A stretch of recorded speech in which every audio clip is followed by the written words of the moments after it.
Iran के विदेश मंत्री अब्बास अराक्ची का चीन दौरा। ओमान वार्ता से चीन के साथ मंथन करेगा ईरान।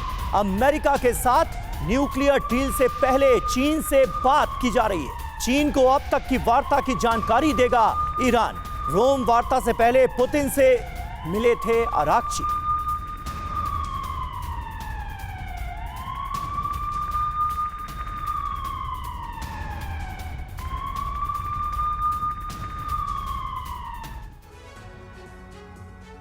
जहां तो पुतिन, शी और खामेनेई का गठबंधन, ये अपने आप में बहुत बड़ा संकेत है। बड़ी खबर क्या है, सबसे पहले ये देख लीजिए। तीसरे दौर की वार्ता से पहले चीन ईरान का मंथन। यूएस से एटमी डील से पहले ईरान की चीन से चर्चा। एटमी डील पर खामेनेई का संदेश जिनपिंग को दिया जाएगा। ये ईरान के विदेश मंत्रालय के हवाले से खबर सामने आ रही। बड़ी बातें इसमें क्या है, रोम वार्ता से पहले, ओमान वार्ता से पहले, देखिए दो बड़ी वार्ताओं से पहले की स्थिति आप देखिए। रोम वार्ता से पहले मॉस्को में पुतिन के साथ चर्चा की। अब ओमान वार्ता से पहले बीजिंग में जिनपिंग के साथ मंथन होना है। और रोम वार्ता से पहले पुतिन को खामेनेई ने चिट्ठी दी। वहीं ओमान की बात करो, ओमान वार्ता से पहले दो दौर की वार्ता की जानकारी दी जाएगी चीन को कि आखिर इस वार्ता में हुआ क्या है। सवाल इसमें क्या छुपा हुआ है, देखिए क्या अमेरिका के खिलाफ ईरान का साथ देंगे रूस और चीन? ये दो बड़े सहयोगी क्या ईरान को मिलेंगे? क्या अमेरिका के खिलाफ रूस, चीन, ईरान का गठबंधन तैयार होगा? जंग हुई तो ईरान के साथ खड़े हो सकते हैं रूस और चीन। ये इसमें छुपा हुआ आंसर है, उत्तर है, क्योंकि अगर ये बैठकें वाकई में उस दिशा में बढ़ रही हैं तो वॉर के समय इनका साथ मिल सकता है। अमेरिका और चीन के बीच पहले से ही टैरिफ वॉर चल रहा है। ऐसे में अमेरिका को एंगेज करने के लिए चीन शायद कोई मौका गंवाना नहीं चाहेगा और ईरान एक बड़ी अपॉर्चुनिटी है, बड़ा अवसर है ट्रंप को पूरी तरह से एंगेज करने का।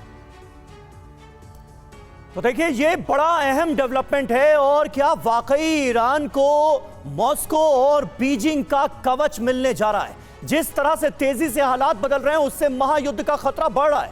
ऐसे में सवाल यह है कि अगर अमेरिका ईरान के बीच टकराव हुआ तो कौन किसका साथ देगा? आइए आपको यह अहम जानकारी देते हैं। ईरान के साथ दरअसल खड़ा कौन नजर आ रहा है आज इस मुश्किल वक्त में?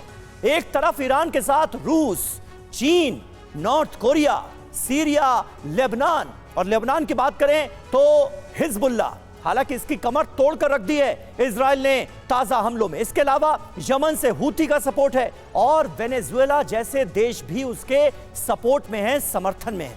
वहीं अमेरिका के साथ जाहिर है इजराइल, सऊदी अरब, यूएई, बहरीन, जॉर्डन, कतर, यानी ये तमाम मुल्क भी अमेरिका के साथ खड़े नजर आते हैं, जो कि खुद इस्लामिक मुल्क हैं, मुस्लिम देश हैं। इसके अलावा फ्रांस, जर्मनी और ब्रिटेन जैसे देश तो अमेरिका के साथ हैं ही। तो ईरान के साथ कौन, अमेरिका के साथ कौन, ये पूरा डेटा हमने आपके सामने रख दिया है, देशों के नाम आपके सामने रख दिए हैं।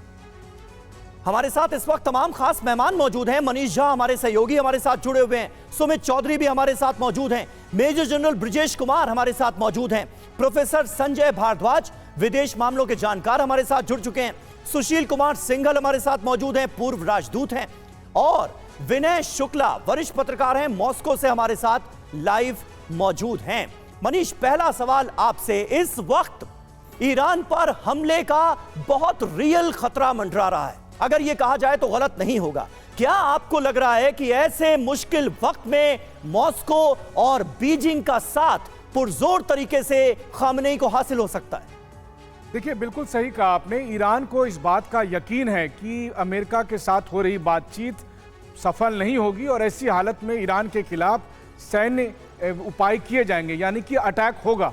ऐसी स्थिति में क्या रूस और चीन उनका साथ देंगे?